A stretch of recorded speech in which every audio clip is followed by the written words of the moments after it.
Maxime Switek. 6h30, 9h sur Europe 1. Et voici le débrief de la matinale, les temps forts, tout ce que vous avez entendu ce matin sur Europe 1, 8h20. Thierry Solaire, député Les Républicains, qui est en charge de l'organisation des primaires à droite, était notre invité pour l'interview politique sur Europe 1. Il est revenu sur le tout dernier tract de Bruno Le Maire, qu'il soutient et qui souhaite une justice d'exception désormais en matière de terrorisme. La France est confrontée au terrorisme et il va falloir arrêter d'avoir un code pénal qui fonctionne très bien en temps de paix alors que nous sommes en temps de guerre. Vous avez parfois des gens qui sont radicalisés, qui sont fichés S, que la justice parfois incarcère, et puis on a vu la justice également libérer avec un bracelet électronique des gens qui se retrouvent en capacité de commettre l'irréparable quelques semaines ou quelques mois plus tard. Donc à un moment donné, il va falloir, sans faire de surenchère, dire clairement aux Français que face au terrorisme, face à ce contexte si douloureux que nous connaissons, il va falloir prendre des mesures qui ne seront pas des mesures d'affichage, mais des mesures d'efficacité. Daniel Gilles a perdu son fils et sa belle-fille dans l'accident du vol Égyptair MS 804. 3 mois après le crash d'Égyptair, elle ne sait toujours pas pourquoi l'avion s'est abîmé en mer.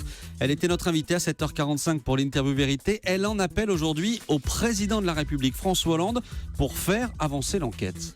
On a retrouvé les boîtes noires, on les questionne comme par hasard, elles disent rien.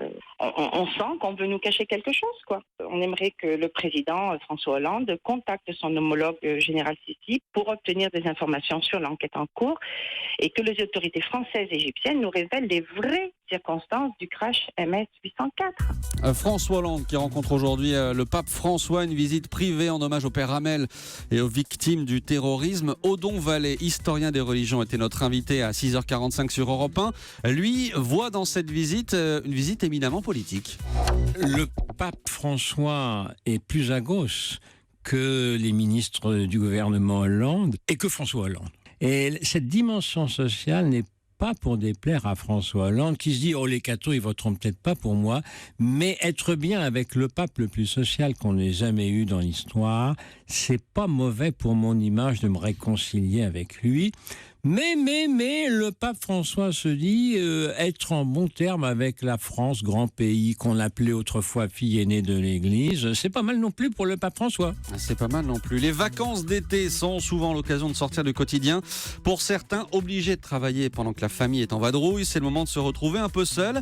Et ça peut avoir ses avantages. Témoignage recueilli à 7h30 par Chanel Petit. Je suis attendu avec des potes dans un bar, on va boire des coups, des bières. Je n'ai pas fait la vaisselle depuis 3 jours chez moi, donc c'est un peu le capharnaüm. Mais du coup, je profite de l'après-travail. Et en fait, finalement, c'est un peu ça les vacances. Regarder mes séries qui font un peu peur, 5, 6, 7, 8 épisodes jusqu'à 3h du matin, sans gêner la vie de famille. Souvent, j'aimerais bien dormir, sauf que moi, mes 3 enfants, à 8h, ils vont déjà me sauter dessus. Là, c'est le calme plat. Je peux me reposer jusqu'à 9-10h du matin et c'est vraiment le pied. 2 semaines tranquilles avec du temps pour moi, c'est plutôt paradisiaque. Bienvenue au paradis, donc c'était le débrief de la matinale.